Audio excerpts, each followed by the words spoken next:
This is the Horse Radio Network. This is episode 98 of the Stable Scoop Radio Show on the Horse Radio Network. National Helmet Awareness Day. Please support our sponsors as they make this show possible. Equestrian Collections brings the whole universe of equestrian shopping to your fingertips. Visit them at equestriancollections.com. And the Barnworks for all of your equine marketing needs. Visit them at thebarnworks.com.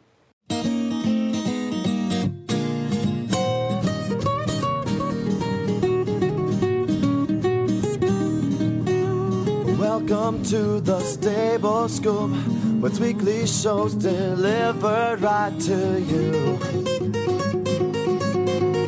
With Helena and Glenn the Geek, live from the stable, it's every week. They bring you the news through hail or high water, while using their tails as their own fly swatters.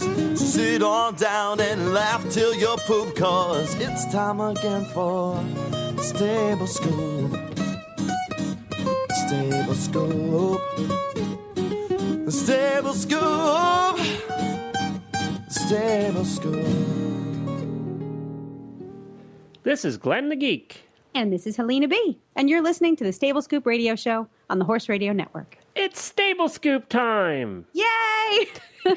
Yay! I'm so happy that you remembered which show we were doing. Yeah, I know, I did. See, I remembered. See, I have to say that in the beginning, so I just stick with it then. I know. When we do the intro for Tack and Habit, I hold my breath, waiting that you're going to get it right. And then when we do it for Stable Scoop, I hold my breath, hoping you're going to get it right. Which is funny, because usually I'm the one who messes it up. I get it right most of the time. I do get it wrong sometimes. Hey, we've been getting a ton of emails lately. Fan mail. Yeah, I know. And we got one from Dawn I wanted to read to everybody. She says, I just love your podcast. I have been listening since episode number 1. Yay! I wanted to ask if you all would consider doing a show on miniature horses. And we are going to be doing a show on miniature horses coming up. But she goes on and says that she listens to a bunch of the shows and that she has a 45-minute commute to work in each direction. Plus, she walks her dog every day for 30 minutes. Wow. So I guess it gives her time to listen to all the shows. She listens on her iPod, and we just appreciate her listening. And keep listening there, Dawn, and thank you for dropping us an email. And if you want to drop us an email, you can do so just by going to our website at stablescoop.com and clicking the contact link at the top of the page. And we thank everybody that's been emailing us. We really appreciate that. The number It really makes us feel good. Yes, it does, especially if they say nice things. But but the number of emails in the last month has like quadrupled. So I don't know why that is, but we appreciate it. Today, Helena, we don't have any time to waste. No. We are just on the topic today. And it's an important topic. It is. It's all about the head and protecting it. Yep, and protecting the noodle is the name of today's show. It really isn't, but I should change it to that, shouldn't I? Yeah, oh, yeah. Yeah, National Helmet Awareness Day is kind of boring. It is. Protecting the noodle would be kind of fun. So we It's have all about food with you. Always about food. So, we were just talking about wine and cheese before we started, so... And I haven't eaten lunch today. I don't know about you, but I didn't get there yet. Oh, I'm done with lunch. See, you're ahead of me today.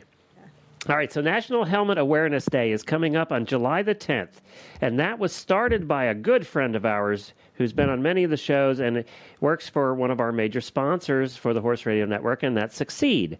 And her name is Lindsay White, and we're going to introduce her right now and get her on. She's going to join us for this show, sort of like a third co-host, because she was really the inspiration behind RidersForHelmets.com and also National Helmet Awareness Day, which is coming up, and she's going to explain what that is and what it can do for you. So let's get Lindsay on and say hi to her. Well, hi, Lindsay, and welcome to the Stable Scoop Show. Hi, Glenn. And we want to congratulate you for taking the time and effort to worry about our noodles. We said that you were the one that really instigated you and had a little help, too, instigated the RidersForHelmets.com website. So tell us how it all got started and why we're here today with a National Helmet Awareness Day. Basically, after Courtney King Dye, a member of the 2008 U.S. Olympic dressage team, had a very serious accident on March 3rd of this year down in Florida. She suffered a serious injury to her head and had bleeding on the brain and was subsequently in a coma for almost a month. And she was not wearing a helmet at the time, right? She was not, unfortunately not wearing a helmet at the time of her accident.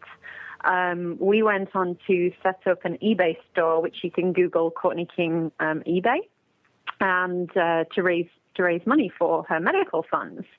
Obviously, because anytime you suffer that kind of nature of injury, it can be incredibly expensive with medical bills. And a lady by the name of Jerry Bryant in California, who's a big fan of Courtney's and a dressage rider, approached me about donating some T-shirts to the eBay store, and it was Helmet Campaign T-shirts. And so we added those to the store, and they were a big hit. Took them to Rolex and several big-name riders such as Gina Miles, Holly Bennett, Lucinda Green. We're all wearing these T-shirts at Rolex. Really loved them. And we got talking amongst ourselves and said, there's obviously a real awareness of accidents and particularly the importance of wearing a helmet following Oliver Townend's almost very serious accident at Rolex as well. Luckily, his helmet did take the brunt of the fall, and we decided to set up this www.ridersforhelmets.com website. And leading on from that, after setting up the website, we were getting a huge number of hits per day, anywhere up to 700 hits per day on the website, which was phenomenal. And we thought, hey, this is something people really want to engage with and be educated on the importance of wearing helmets. And we were getting some great comments on the articles that not only we were posting on there, but other writers and contributors kindly, offered their articles for being published on the website as well. And as a result of that, we talked with the helmet manufacturers. We started with Charles Owen, Troxel, and GPA about organizing a National Helmet Awareness Day for July 10th. And they all agreed that they would offer discounts through their participating retailers on that day. And then it started to kind of snowball, and Aegeus Helmets, which is debonair, came on board, followed by Ovation and Tipperary and IRH and Anterra's Cellier France as well. So there's now 8 manufacturers participating, which is absolutely phenomenal. So all 8 of those manufacturers, which details can be found on the Helmet Campaign website, literally on July 10th, are going to offer discounts nationwide through their retailers. So it's a great opportunity for people to go out and get a new helmet if they've, had an accident and haven't got around to replacing it, or if the helmet's more than 5 years old, and then really is time to get a new one because the lining does degrade, as we've talked about before.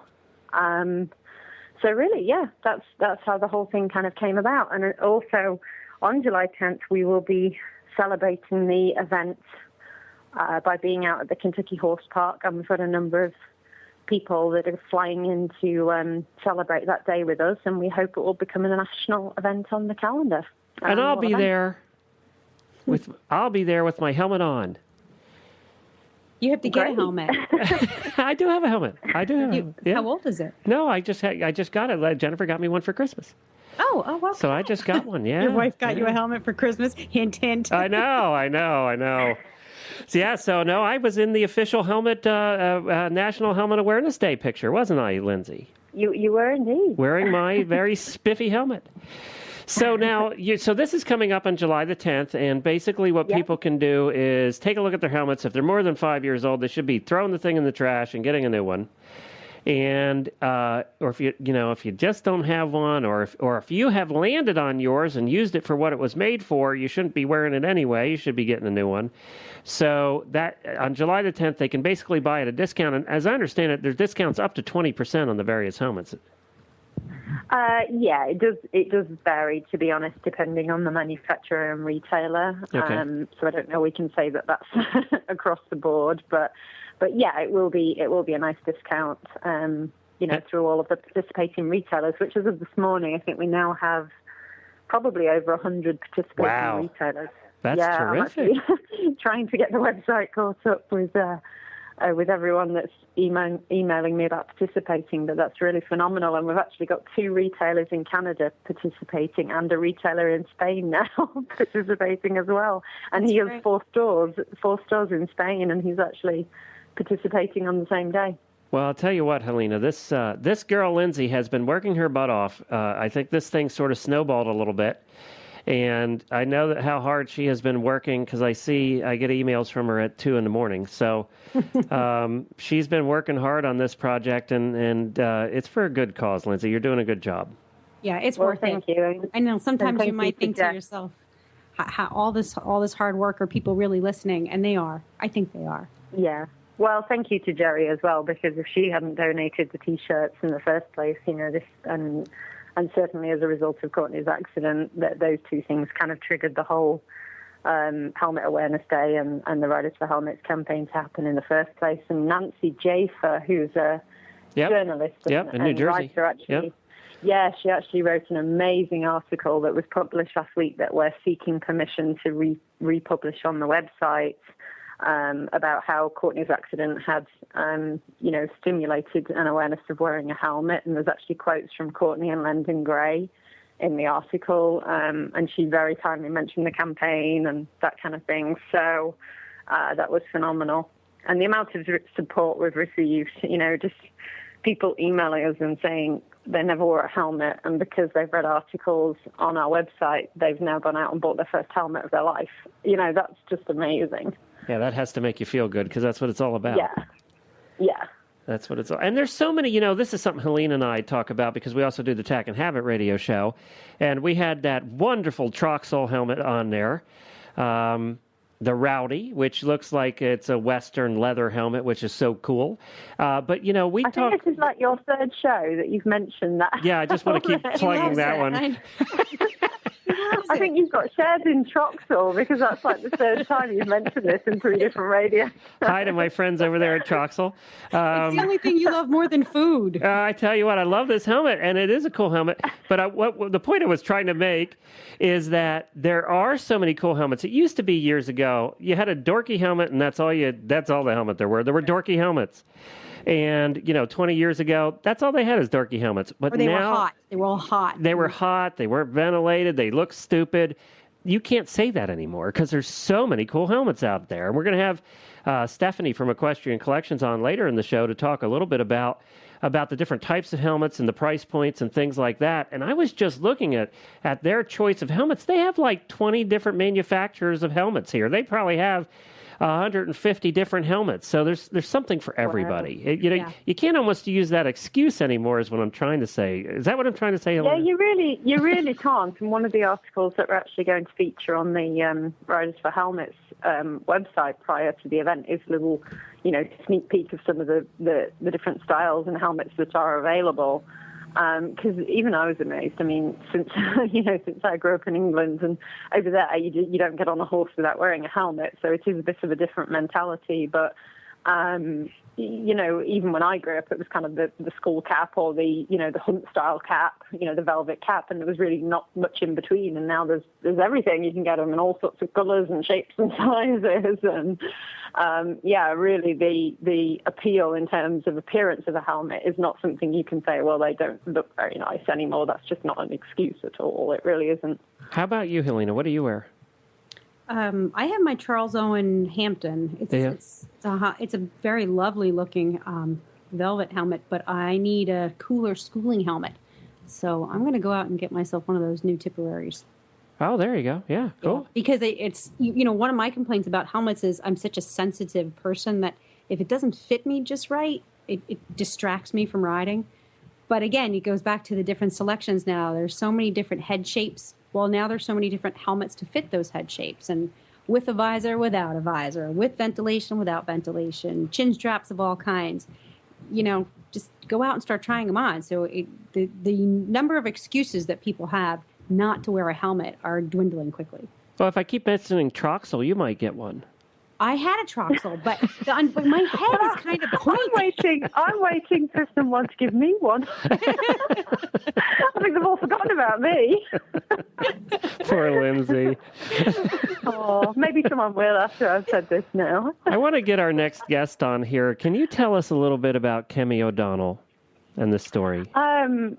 Yeah, this is quite a heart-wrenching story, but how I came about to contact the O'Donnells is we actually have a Riders for Helmets page on Facebook, and I was doing some searching one night and started typing in helmets on Facebook and came across a group that was the Kristen O'Donnell, helmet campaign. And I contacted Hayley, who is Kemi's daughter, and got in touch and said, I was very touched reading about the, very tragic death of your sister, who was 12 at the time when she died in a riding accident, which is very, very sad. And I said I would really like to speak with your mum about becoming involved with the campaign.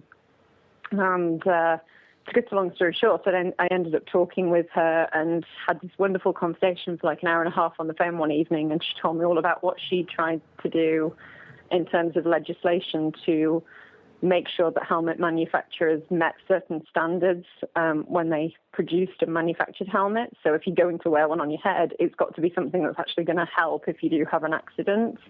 And I was just so touched, and we've kind of developed a rapport since then, and she's actually going to be coming down for Helmet Awareness Day. Is that right? Yeah, to the Kentucky Horse Park on July 10th. And I think several members of the family are actually now coming. And it's just such a tragic thing that she's gone through, but she's been so supportive of the campaign. And it's just something that's really, really touched me. And another person that contacted me was the father of a girl down in Florida who actually tragically died as well at the age of 12, and a law was actually passed down in Florida as a result of her accident. So there's been several, people that I have had contact with that have lost loved ones, through riding accidents, and it's really been quite touching, kind of listening to people's stories, and you really do, it really does touch your heart, and you just kind of feel their pain. So hopefully, if this campaign gets a few more people wearing helmets, which it seems like it is, then we're moving in the right direction. And with our guest's daughter, she was 12 years old. She died of head injuries while riding at the Ox Ridge Hunt Club, actually. And she landed on the right side of her face. She actually was wearing a helmet, but she landed on her face, and so the way she landed with missed the helmet basically.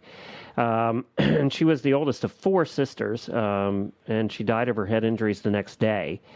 And actually, we often talk about the fact that you take a look at Courtney. Her accident happened when she was just training her horse, schooling her horse. It wasn't in competition or anything. And this horse happened to be walking at the time. They weren't cantering, they weren't jogging, they weren't trotting. The horse was walking when she fell off. It became scared and for some reason and moved its head, and she went off. So it doesn't take much, is what I'm trying to say. Yeah, it really doesn't. So let's get her on the line here, and Kemi O'Donnell. Well, hi, Kemi, and welcome to the Stable Scoop Show. We appreciate you taking time out to join us and to get the word out to people who listen in 42 countries. Well, I'm glad to be a part of this conversation, and I'm really excited about the day in July for promoting helmet safety awareness, and I would love to do anything to help support that day and the cause.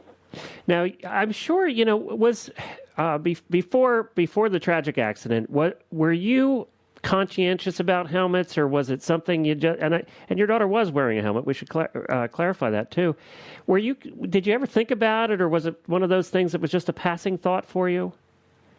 I rode when I was little. My sister was a top rider in the country. My parents have had racehorses for years, so I was really accustomed to the equestrian world. But back in '98, as you probably know, with the history of helmets, pretty much everybody back then was wearing the traditional velvet hard hat.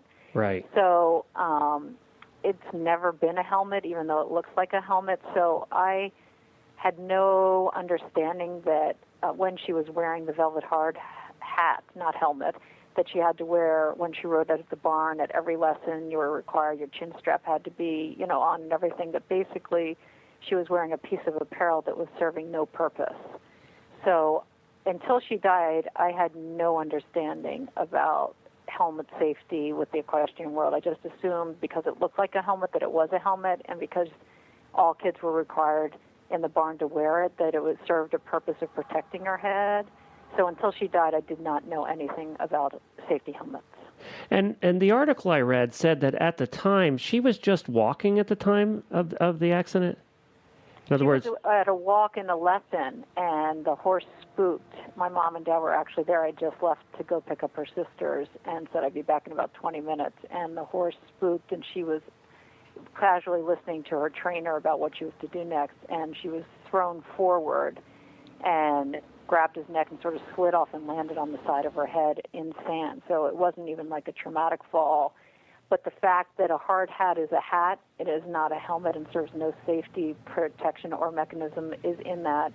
As I learned later through the Brain Trauma Foundation with Dr. Jam Gajari, as your brain's in fluid, any kind of force, your brain will do that ching-ching, which causes a traumatic brain injury. And there's no, as I said, safety mechanisms or styrofoam or anything serving any purpose in the velvet hard hat, which has been my new cause since her death, to try to make sure that the velvet hard hat no longer is sold or produced in our country. I think that's a very good point because they're still appearing in catalogs, and the text that makes the distinction between a hard hat and a helmet isn't quite clear enough. And I often think that, well, why sell them at all? Well, that was the legislation that I, approached Senator Dodd, who wrote the legislation, and Senator Chafee was willing to co-sponsor it until he was not reelected. That basically we were copying the Eastern European Coalition, I guess, put together years ago a set of regulations, and we were sort of taking off from that, where it said that no equestrian helmet could be sold or produced in Europe that did not meet safety standards.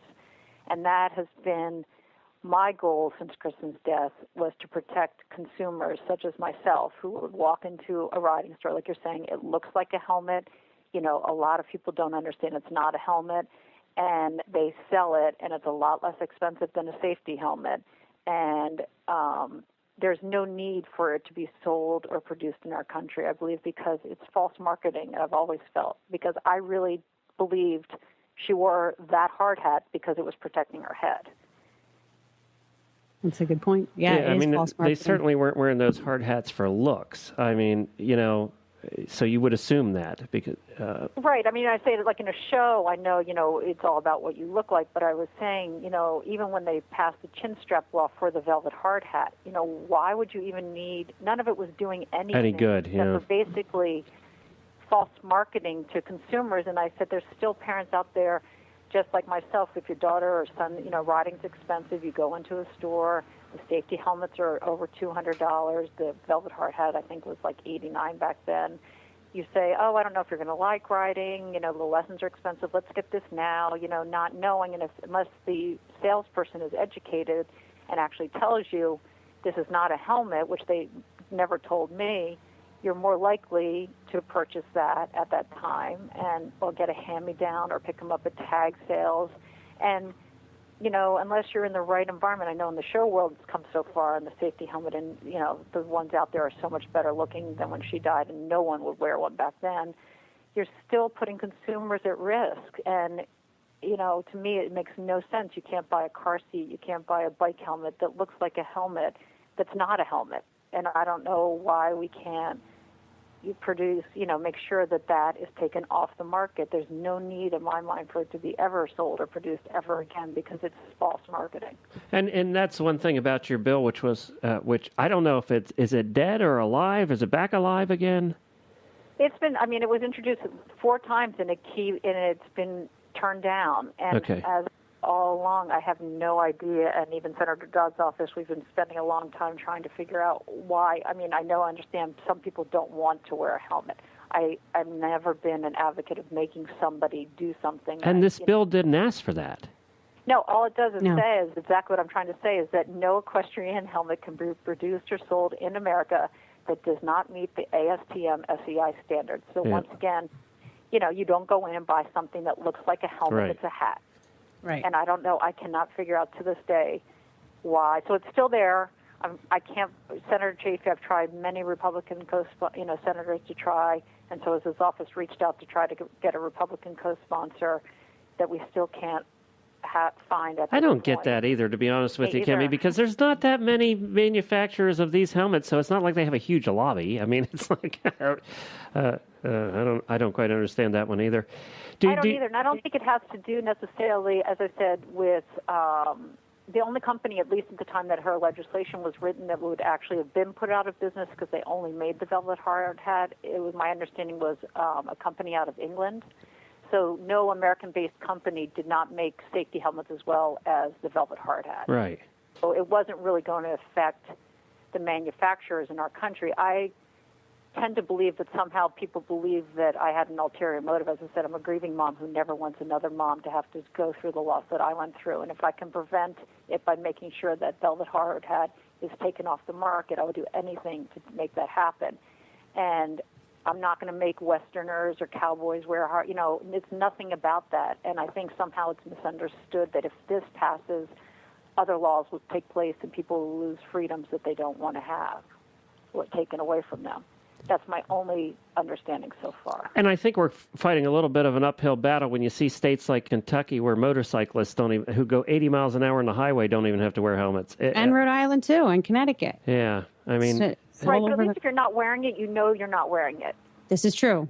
My point is when you put that on your child's head or your own head, you really believe, and everyone who's been in the horse world knows for years, everybody's only worn that velvet hard hat until recently.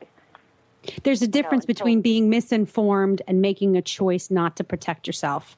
You're saying that I'm making the choice to protect myself and my child, but yet it's, I mean, I don't want to say it's ignorance because that sounds like a negative term, but you just don't know that this helmet is not protective. Exactly. And that's what happened to me, and Kristen would be alive today if she had been wearing a safety helmet. Right. Do any of your other daughters ride at all? No, I would never let them ride again. Yeah. No, it's just one of my littlest wants to ride, but I just could never go back. Even with, I know the safety helmets are great, and I do know they prevent lot of, injuries, and it's definitely saved many, many lives. And thanks to Kristen's death, unfortunately, I do believe the helmet industry has really changed, and a lot of the regulations I know in horse shows and all that started to change because there was much more awareness. But it's still, like I said, I still feel like we have a long way to go to protect consumers. Yeah, and I want to make the point, too, that she was an intermediate rider. It wasn't like she was a beginner. And, of course, Courtney King Dye was a professional rider. So there's always those people out there that say, I'm not wearing a helmet because I'm good. I'm a good rider. Please, you know what? I put my foot in the stirrup and had the saddle slip and, fall off and hit my head on the mounting block. Yep. And, I mean, I've used my helmets and, or have a naughty pony. You think you're 3 feet off the ground. And a pony decides that he wants to go in the opposite direction. And the next thing you know, you're over his shoulder at the walk. It's force, as you said, is that little ching-ching of your brain and the fluid that, if you're wearing a safety helmet, the movement is going to be completely different than if you have nothing on your head or a velvet hard hat on your head. Yeah. I mean, it can happen to, and that's just anybody. it. The other thing is, the more you're on, I mean, if you want to talk about statistics and risk, the more you're on a horse, the more likely you are to have something happen like this. That's actually true. People think it's just the beginners that fall off, but it's actually the number of hours that you spend in the saddle in a lifetime. Obviously, your chances increase with the more you are actually in a saddle. And in 2007, nearly 12,000 people visited emergency rooms in the United States as a result of a head injury sustained while riding. That's quite a startling statistic, and there are those that aren't even reported because, they're probably in a local doctor's office for a mild concussion or something and don't even make it to the hospital.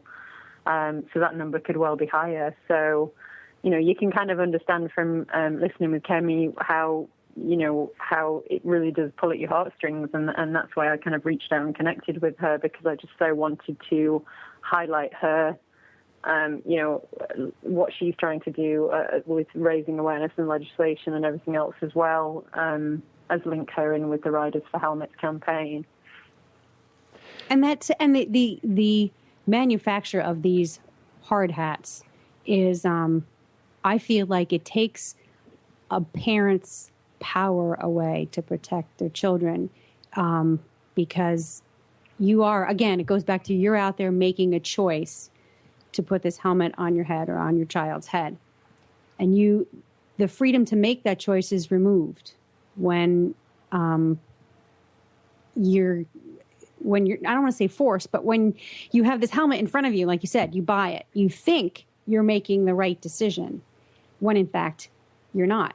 And so, we should really clarify the terminology there. It's really a hard hat, not a helmet, is what we're talking about. Right, a hard hat. Yeah. And it's but again, because it's out there, because it's false, because it's a misinformed, or it's not quite 100% accurate that this thing is just a piece of apparel. To me, that feels like somebody's taking away the freedom I have to make the choice to protect my child. Exactly, and I think, it looks, that's the problem too. If it was something that didn't look like a helmet, I would understand that maybe there's no need to push this legislation through. But as you know, it looks like a helmet. And so unless you turn it over and look on the inside and it says, piece of apparel, which of course no one ever did and I never did, or two, you actually have an educated sales representative in the store saying to you, oh, let me tell you, if your child goes to that and says, oh, I love this one because it looks a lot better and it's a lot less money. Oh, this is nothing. This is actually just, like wearing a baseball hat. So you would never want this if you're looking for protection. And it puts so much responsibility exactly on the parents and the stores and all, when in reality, as I said, I don't even know why it exists anymore on the market, since it serves no purpose in my mind. Yeah, when my wife and I had our tack business, we just didn't carry them. We just wouldn't. There was no point. We didn't see any point in carrying them, and for that reason, it's like, okay, go wear a baseball hat then. Right. But at least when you wore a baseball hat, as I said, you knew you were wearing a baseball hat. That's right. As I said, it's and the legislation does go through the Consumer Safety Protection Agency, and they're the ones who would pass or reject it. So, as I said, to me, it makes no sense why a simple piece of legislation such as this is taken so many times and it still will not be passed. Well, you have our support. If you're going to leave a message for everybody, what would you like to say? Well, my main message to anybody who is riding is please, please, please look at the helmet your child is wearing. Make sure it is a helmet, not a piece of apparel. And please promote the awareness that the velvet hard hat is a hat and not a helmet, and encourage anybody you know that has them in their yard sales or anything to please throw them in the trash and make sure that they spread the word that when you want to purchase a helmet for your child, that you make sure it is a safety helmet. All right, very good. Well, thank you very much. We appreciate you being on with us, and good luck with the legislation. Let's hope it can be revived. And it actually goes somewhere this time. Definitely. Thank you so much. I really And we'll see you on the 10th, down here in beautiful Lexington. I will be there. Okay, thanks so much. Take care, Kemi. Okay, bye-bye. Well, Lindsay, thank you very much for setting that up. And, obviously she's still, she's still emotional about a situation that happened in 1998. Her other daughters have, I'm sure are grown up now, but boy, that's something that you never get over, and she's still fighting the battle, and I got to give her credit for that. Yeah, she's just a wonderful person, and I just, think it's great that she's going to be involved with National Helmet Awareness Day, and, I think it's great she's coming down to join us and be part of that. National Helmet Awareness Day, we'll remind everybody, is July the 10th. That'll be next Saturday. So you can shop online or come if you're local here in Lexington. Come join us at the Kentucky Horse Park. We'll be over there. Having some fun at the Kentucky Horse Park, which you always have at the Kentucky Horse Park. Are you going to wear your new helmet? I'm going to wear my new helmet. Yes, I am. Just for walking around? Yes, I'm going to wear it. I'll tell you what, I like my helmet. It fits well. I could use a helmet just for walking around. Yeah, you're kind of a klutz. I think I'm safer on a horse than I am on my own feet. Well, let's get Stephanie from Equestrian Collections on to actually talk about the types of helmets and prices and how to fit them and that kind of thing. Can you stay with us, Lindsay? Sure, yeah. And Lindsay needs a helmet, too, because she was the only one in our picture without one. Just thought I'd throw that out there. What do you like there, Lindsay? I mean, put it out there. Maybe the manufacturer will come to your rescue. I don't think, to be politically correct, I don't think I should probably... She can't name one now.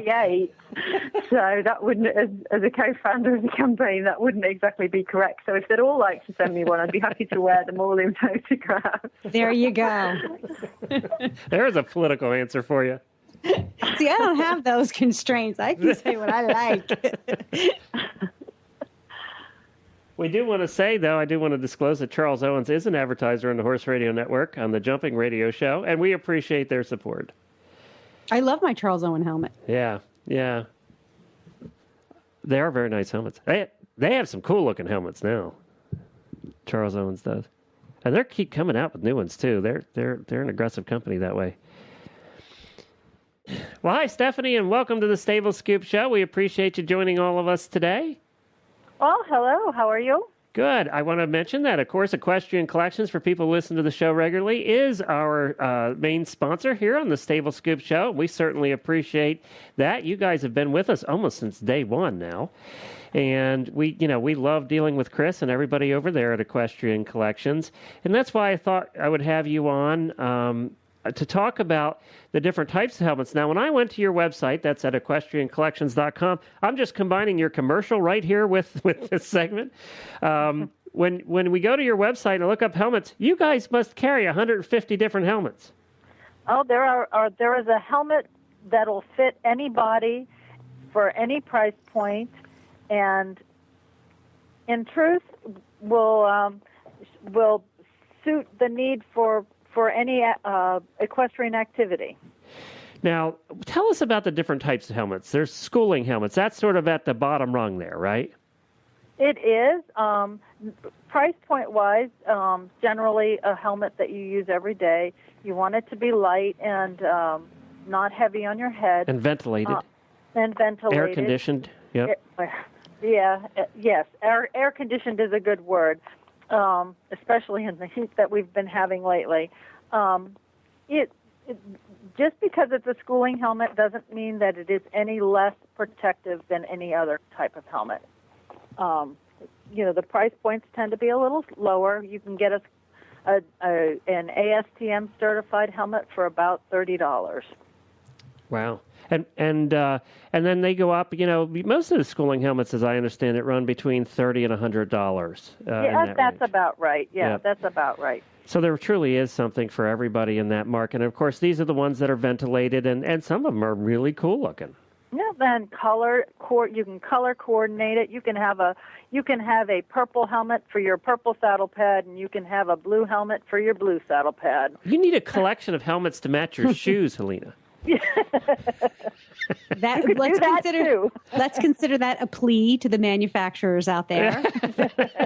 We already know I like Charles Owen. We already know I like Tipperary. And we know she likes bright colors. She's a very bright person. Some of her boots are just out of this world. So now, then it goes up in level. What's next above the schooling helmet? There are the show helmets. Basically, they offer the same protection. Depending on the type of riding you're doing, the jumpers tend to still like to have the ventilation in their helmets. And then if you're more in the hunter market, it's a little more traditional looking with the velvet caps. But as long as they all say ATM certified, they are protective. They'll protect your head, and they can run from $100 to, $500 or $600. Right. There are some very fancy helmets out there. Yeah. And I'm actually looking on here, and there's some very fancy helmet carrying bags now from this Gillaroo company. Yeah. I think Helena's probably looking at the same thing. They're I'm shopping. Yeah, I know. We tend to be surfing. Now, so how do I get a helmet? This is a good question. Glenn, can Can I chip in a second? It's ASTM certified is what people are looking for. Sorry, I think that was just a slip, but it's not ATM. I'm sorry. Yeah. Oh, okay. Yeah. I didn't even notice it. So now, how do you, if I'm going to order, like from equestriancollections.com, and I'm looking at buying a helmet, and I think that all of us here are looking at getting one, actually. How do I do the measurement so I know I'm getting the right one because I'm mail ordering it and I want to send it back 2 or 3 times? How do we go about that? Okay. Most helmets have a size chart on the particular product because some helmets run small, medium, large, depending on the type of helmet they are. If they have a dial fit, then it's a range of sizes. And when you take your measurement of your head, you want to take it above your eyebrow and keep it parallel to the ground. You don't want to angle it back. So you want to make sure that whoever, or if you're having someone help you measure, that you keep your measurement parallel. You want it to be fairly snug. When you put a helmet on, you do want it to move your eyebrows a little bit when you wiggle it. You don't want the helmet to tip forward and impede your vision or fall off when you fall off. The helmet's supposed to be on your head in order to offer any protection. But some of especially the schooling helmets, they have a range of sizes that they fit because they have different types of dialing systems that will help snug it up against your head. The show helmets tend to be a little more fitted, and you have to be a little more exact. Although there are ways that they will adjust if someone's head's a little wider on the side or longer in the front. They have foam pads that you can add or subtract to make the helmet fit more comfortably for your shape head. And there are some helmets like the Cheyenne Rowdy riding helmet, which that are sized to actually do the size runs. There are some helmets that go 6 3/4 and 6 5/8. And now, if I'm going to measure that, I use one of those, those soft tapes there, tape measures, go around your head. Are you going about an inch above the eyeballs when you do that? Just above your eyebrows. Okay. Just above and again, you have to make sure that you measure that it's going around your entire head, but it's parallel to the ground. That you're not angling it in any way, because you'll get a inaccurate measurement. Because I have to order this helmet, and I have to make sure I measure my head correctly. Mm-hmm. And I know I have a big one. Or go into a store and put them on. I mean, I know that's for some people that's not convenient. You're right. But it is a good way to test whether or not it's going to fit.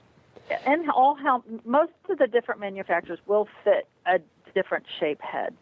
So if one type of helmet seems really uncomfortable, and you've tried 2 or 3 different helmets in that brand, it may just be that brand, and you'll need to go to another brand of helmet. Unfortunately, people's head shapes are just like their body shapes are a little different for everyone, and not everything fits as comfortably as you'd like it to. So between the different brands, there is a helmet out there that will work for you. And we have been focusing on people who do certain disciplines. If you're a trail rider, there are some cool helmets out there. You're not sacrificing by wearing a helmet nowadays. And that's one of the reasons, and we're joking a lot about it, but that's one of the reasons that the Troxel Cheyenne Rowdy riding helmet was developed, is so that it could be cool for trail riders too. And I don't want to overlook that particular group, because they probably need helmets more than anybody. You're out riding in the trails, you're falling off, you're hitting logs, you're hitting trees, bears that are attacking your head, all of those things. I don't know if it offers much protection for bears. Does it say anything in the ASTM thing about bears? Some bears will attack your head, right? You must go to some really strange places to ride. Maybe you ride through the zoo, I don't know, when they're feeding the bears. All right. Well, that's great. We really appreciate you being on. And, of course, you can find all the helmets at Equestrian Collections. Just go there and search for helmets. And as I said, there's a bunch of different ones here. And you did say, we'll end with this. You said that you have used helmets for what they were intended before. Absolutely. I took a pretty good spill last year and was medevaced out of my pasture. And my helmet was pretty smashed up, but I had absolutely no brain injury at all. So.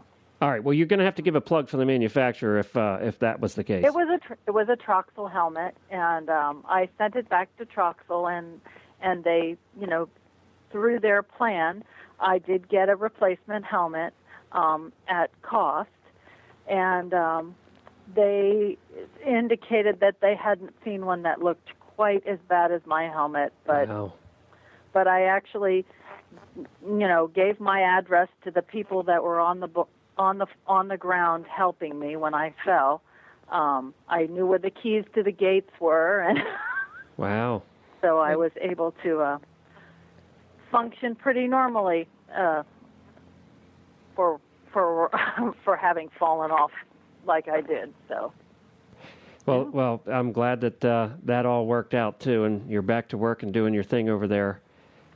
Yeah, and I will tout a helmet for any discipline, whether you're sitting on the horse just for the first time and someone's leading you around.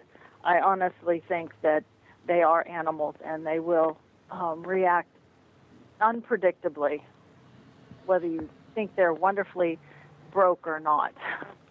All right. And it's go ahead. Actually, I'll let you wrap that up. I was just going to say thank you very much for being with us. And you can find all of those selections again at equestriancollections.com, who is a sponsor of this show. And we really appreciate you being on. Thank you so much. You're very welcome. One of the other things that I want to mention about wearing a helmet or when it's a good idea to wear a helmet is even on the ground. When you're lunging, whether your horse is at the end of a lunge line, you're free lunging, you're hand walking a horse who's on rehab. Pony Club recommends that those kids wear a helmet at all times while handling horses. And I think that's a good idea no matter what your age is. I know a girl who works around our barn was actually kicked in the head while she was picking feet. She's a very experienced horse handler, very experienced rider. And, just one of those things. You happen to catch a horse on the wrong day, at the wrong time, in the wrong situation, and she got nailed. And all she was doing was picking feet. So you know what? Now everyone in our barn, we put our helmets on when we're handling our horses. So the brain is the control center of your whole life. Your whole life. Protect it. Whether it's from a hoof or from a rock or from impact hitting, a sand arena, it's the control center of your life. And what do these helmets weigh? Half a pound, if that. That's all it takes to protect it.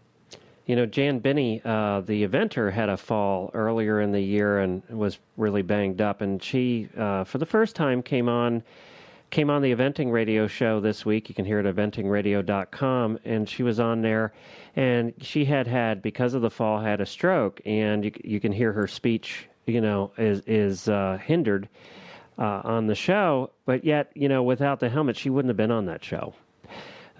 She wouldn't be here. So, there are we can cite the examples all day long of why helmets work.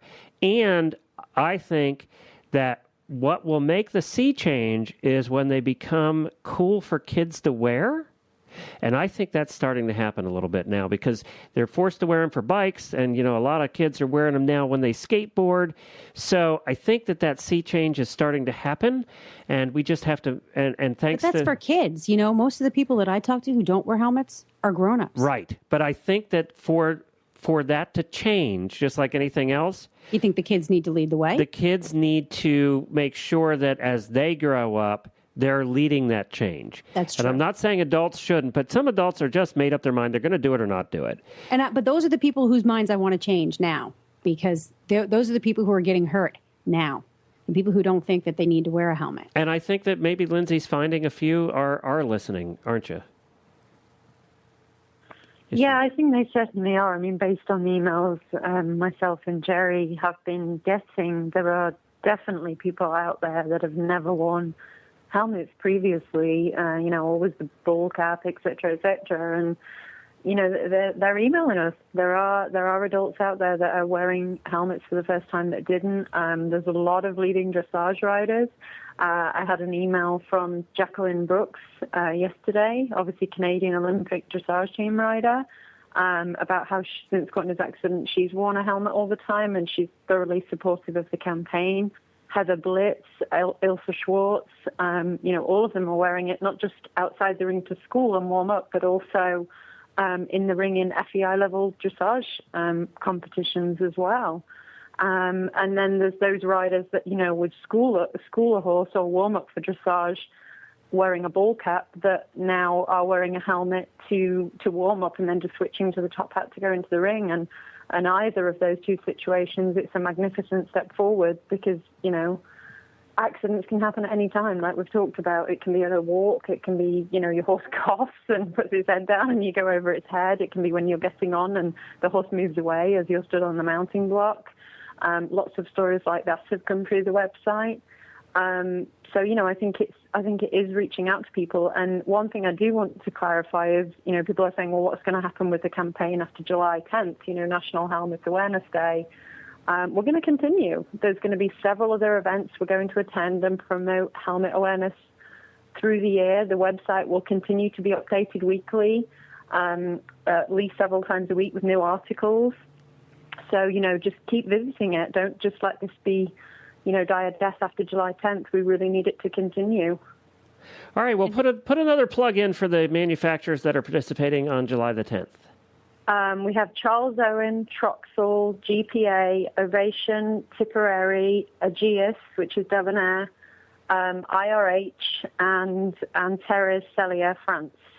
Great. And the retailers, we can't mention them because it's just like a list about a mile long. There's a lot. Yeah, you can find the full list on the website there at www.riders, the number 4, and then helmets.com. All right, great. Well, Helena, we thank Lindsay for being on. This is a little more serious show than Helena and I usually do, but it's so important. It's just such an important topic, and I'm sure, Helena, your child, who is, 7, 8 now? 7, yeah. Yeah, does not go ride a horse without a helmet. Nope. I know that If I could bubble wrap her, I would. You would, too. She'd be like walking around like the Stay Puft Marshmallow Girl. All right. Thank you very much, Lindsay, for being on with us today. We appreciate it, and good luck with the campaign. Thank you very much. Well, that was very nice of Lindsay to join us for today, and thank you to Succeed and to Lindsay for all of her efforts in putting this together. And I know that you're just bursting at the seams because you had something else you wanted to add. Well, I'm listening to Lindsay. I can't even see you, and I can tell. You're.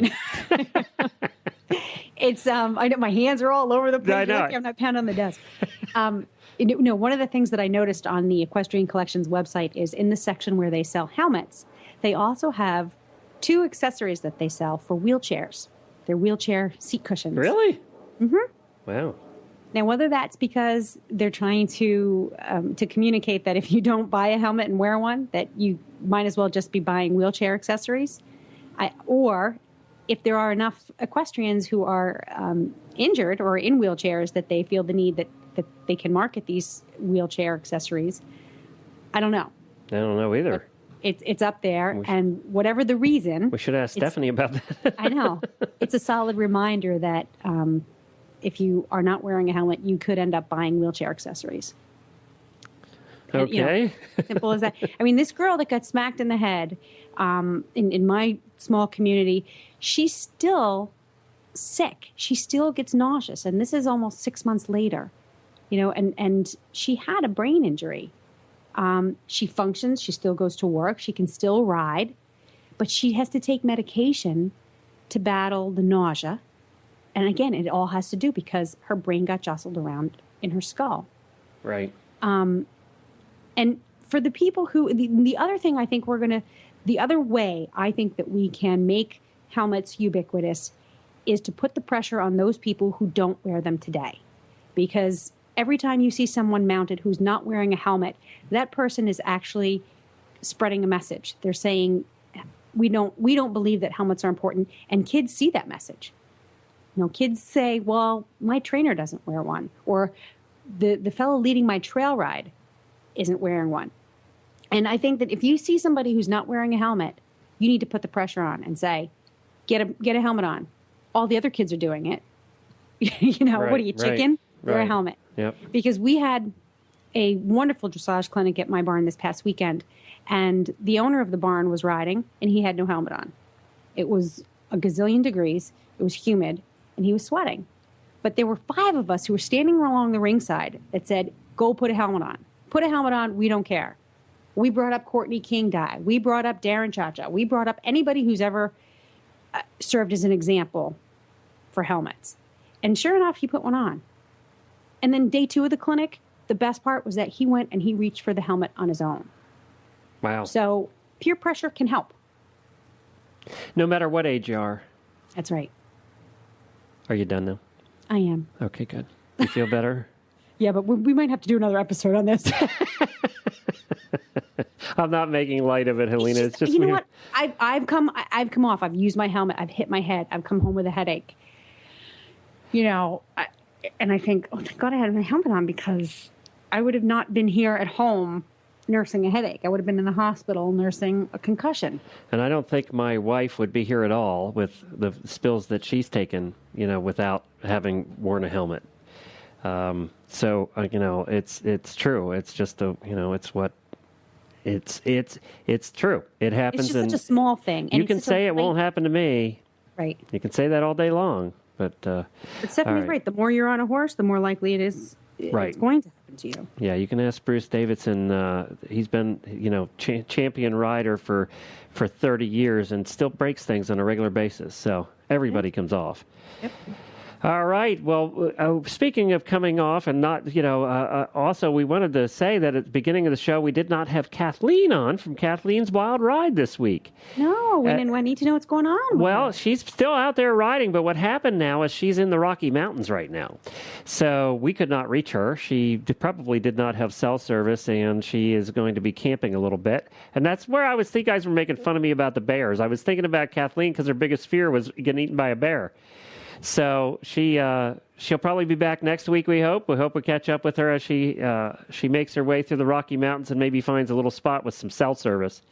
But she's still plugging along, still having a good time. She, according to her Facebook page, it looks like she has a new favorite bacon cheeseburger.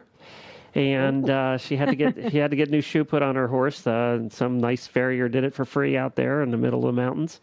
Yep. So she's continuing her trek. You can follow her on Facebook. Just search for Kathleen's Wild Ride. Yes, and thanks go to Mary Bengal, her good friend, who's keeping that Facebook page updated, because if it were not for Mary's posts, I would have to be waiting for nothing would be updated, because I did get a text from Kathleen about midnight on Sunday night. And she said that things were going well, and her horse got a shoe and feels better, and she's liking her new saddle. So she's on an Australian saddle now instead of a jumping saddle, which I thought was kind of a bad move to try and ride across the country in a jumping saddle. But well, but the new one doesn't fit so well either, I heard. No, yes, yeah, it actually fits the horse really well. And from what I'm hearing, she's just having to adjust to it. But I think all she's ever ridden in is a jumping saddle. So I know that there's a lot of people out there that are enjoying listening to Kathleen's segments, and hopefully we'll have her back again next week. Well, Helena, we have a couple of great shows planned for the next couple of weeks, and we'll tell you all about that when we get into it next week. And we're just looking forward to spending the rest of the year with you. I wanted to remind everybody that the 2010 radio show, the World Equestrian Games radio show, is getting close now. We only have 12 episodes before the World Equestrian Games begin. And then we'll be doing daily shows every night at 8 o'clock live. You can listen to them live, wrap-up shows from the International Equestrian Festival in downtown Lexington. We'll be there on stage in front of an audience, Samantha and I doing our wrap-up shows at the end of every day of the World Equestrian Games. We'll be out there covering all the events that we can possibly get to in one day. and then giving you a wrap-up each night that you'll be able to listen to live on any of the websites here at the Horse Radio Network. So you can feel like you've been part of it, because we're going to be in front of an audience that's just had a great time at the World Equestrian Games all day. So it's going to be a party atmosphere down at the International Equestrian Festival every night. We're looking forward to that. You guys are just happening. I know, it's fun. Just all this stuff going on. I know it. I can't keep track of it all. And then you and I are doing the Tack and Habit radio show. How cool is that? That's my favorite. I'll tell you what, we're having a good time talking about stuff. Yeah, I know. And we're going to be doing something fun next month. We're going to the ADA conference, which is their ADA convention, which is the trade convention for the horse industry, where all the wholesalers go and talk to all the retailers. Right. That's the American Equestrian Trade Association. And we're doing that in King of Prussia, Pennsylvania, next month, the middle of the month. You and I and my wife are going to be there, and we're actually going to record 3 episodes, hour-long episodes of the Tack and Habit show right there live in front of an audience, too. So we're going to go over all the new cool stuff coming out for the fall that all the vendors are bringing in. I think that'll be a lot of fun. And you and I and my wife at a trade show. That's going to be just take the checkbooks away and let you two go. I'll just sit back and watch football. With your helmet on. With your my helmet on. It's my rowdy helmet. Well, thank you very much, Helena. Cheese and barbecue. Well, if anybody ever wants to know what Glenn's perfect day is sitting in a chair, sitting in a lazy boy with barbecue with spare ribs, his helmet on. That's right. Spare ribs or brisket. Either one's good with me. I'm good with either one. You know what I like, Helena. Yeah. Are you coming down to join us for the World Equestrian Games? Yes, I am. I have to buy my tickets still. Yes, you got to get your tickets and make your reservation at the Hebert Lodge. I know. Please, my reservations are in. I'm there for the eventing days. Okay. Didn't I send you the days I was going to be there? No, you didn't. I didn't get those yet. And you know what? I might sell that spot on the couch to someone else. You dare. Dare. Thank you, everybody, for joining us. We appreciate you listening. And, of course, you can find all the shows from the Horse Radio Network at horseradionetwork.com. You can see the links to everything we talked about today at stablescoop.com. And you can also contact us from the website at stablescoop.com. You can follow us on Twitter at Horse Radio and Helena at Helena_BEE. And we didn't have time this week for a pie report, but we promise we'll bring you a pie report next week. Or you can listen to the Tack and Habit show for the pie report. Yeah, we did do one this week on the Tack and Habit show. That's correct. But I have an updated pie report. Did I say about the saddle fitter? You said, now, you can't tell us because you said you had 3 saddles on trial and the saddle fitter was coming out. So next week you'll have to let us know what happened. So much to talk about on Tack and Habit about saddles. Okay. Cool. So next week on Tack and Habit, look for that. We'll talk to everybody again next week, and we'll be back. With the scoop. I almost said the Tack and Habit close. With the scoop. You were talking about me at the beginning of the show. Oh, please, I know. It's the end of the show bloopers. Those are mine. I own those. Bye, everybody. Bye.